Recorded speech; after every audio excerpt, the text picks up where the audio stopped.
All right, let's jump right into this explainer. Today, we're uncovering a fascinating blind spot in our daily hygiene routines, one that Japanese etiquette actually addresses perfectly.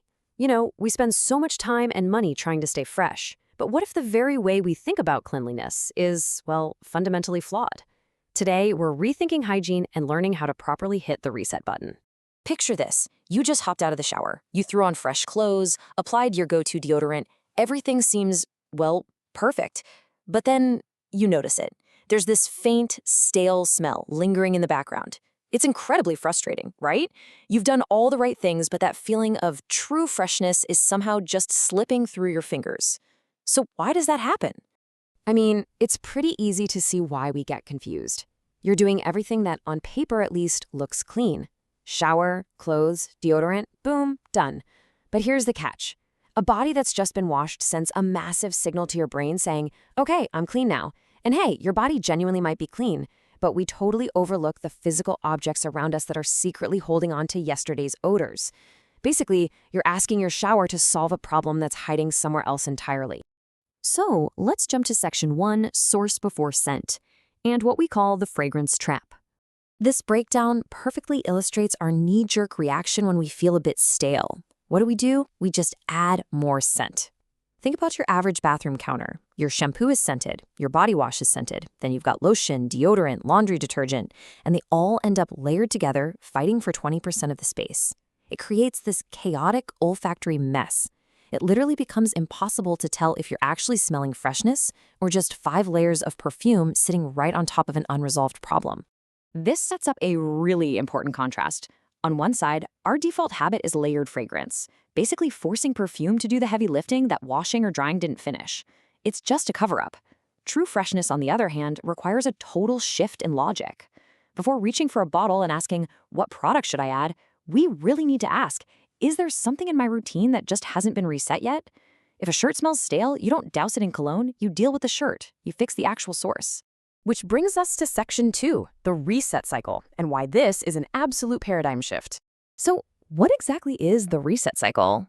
Well, it's the necessary time and conditions, things like airflow and proper drying, that an object literally needs to get back to a ready-to-use state.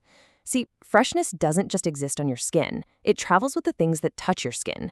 Think about a bath puff. It touches water, soap, and your clean body, so your brain automatically files it under clean things. But if it's left bunched up in the corner of a damp shower and never actually dries, it hasn't completed its reset cycle. You're reaching for something whose previous use hasn't truly ended yet. I absolutely love this quote right here. A towel does not finish its job when you hang it up.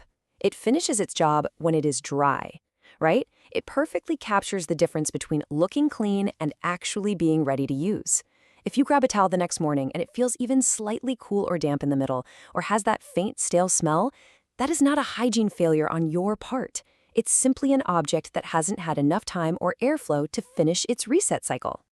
Now, honestly, a lot of us just pick one washing machine setting and use it for the whole shebang because, well, it's easy. But look at these specific needs. A thick towel holds moisture entirely differently than a thin t-shirt, so it needs dedicated heat and airflow.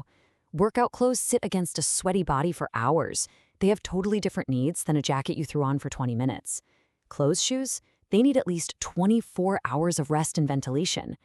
Care absolutely has to follow the item, not just your habits. Overloading the wash or using the wrong setting means your items aren't actually resetting. And here's where we run into a huge misconception. We open the washer, that fresh detergent smell hits us, and our brain just checks a box that says task done. Actually, scratch that, it's an illusion. The smell of laundry detergent only proves that fragrance is present. It is no guarantee the item is actually clean. We've all been there. You put on a short that smells totally fine on the hanger, but 20 minutes later, as the fabric warms up against your body, that old, stale smell starts creeping back. The item didn't reset, it just got masked. All right, let's move out of the bathroom for a second. Section 3, beyond the bathroom, looking at shoes, closets, and commutes. Here are some super practical habits you can start literally today. First up, closed shoes. They get incredibly warm and get zero airflow. If you wear the exact same pair every single day, they never dry out. Rotate between 2 pairs and seriously, loosen those laces so the air can move. Next, take a look at your closet. If pulling one shirt off the rack drags 3 others out with it, it's packed way too tightly. That squished space is destroying airflow and preventing a proper reset. Finally, your clothes remember where they've been.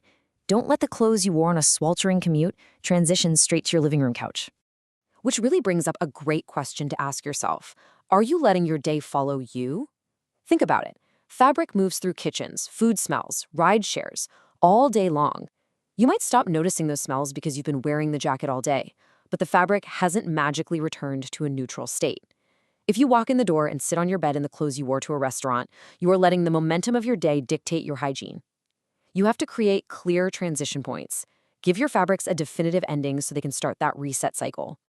And this brilliantly builds into Section 4, Hygiene in Shared Spaces, and the Etiquette Connection. This is a really powerful realization.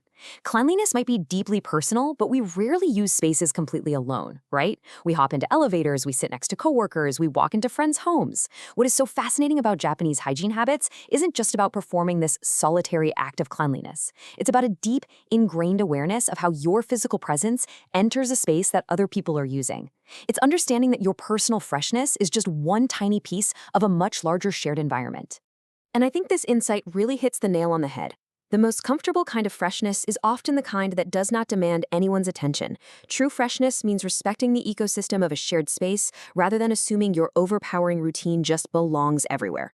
If you love a strong perfume, hey, go for it. But that fragrance doesn't need to hijack the entire elevator. When you visit a home, notice where they put their shoes and respect those boundaries. It's all about not letting your routine loudly interrupt the comfort of a space. Okay, Section 5. We're talking about the 48-hour challenge and how to actually put this into practice. For the next 48 hours, I challenge you to completely stop using fragrance as your first fix. It's a fun, low-stakes experiment. Just pick one thing, a towel, a t-shirt, your favorite sneakers. Before you instinctively grab the fabric spray or cologne, check the source. Is the towel still slightly damp? Is the shirt clinging to an old smell? If it is, deal with the fabric itself. Give it time to completely dry and reset. Make your priority for the next 2 days entirely about fixing the source of the problem rather than just covering it up. You'll be amazed to see if you even feel the need to use fragrance once the source is truly clean. So I'm going to leave you with this final, somewhat provocative thought to take with you. What is holding on to yesterday in your routine? Is it your packed closet, your shower puff, your daily shoes? Listen, true freshness doesn't need to loudly announce that it's there. When you finally deal with the things holding on to yesterday right at their source, everything else can stay comfortably quiet. Take a look around your home today. Find what needs a real reset, and I promise you, it'll change how you perceive personal freshness forever.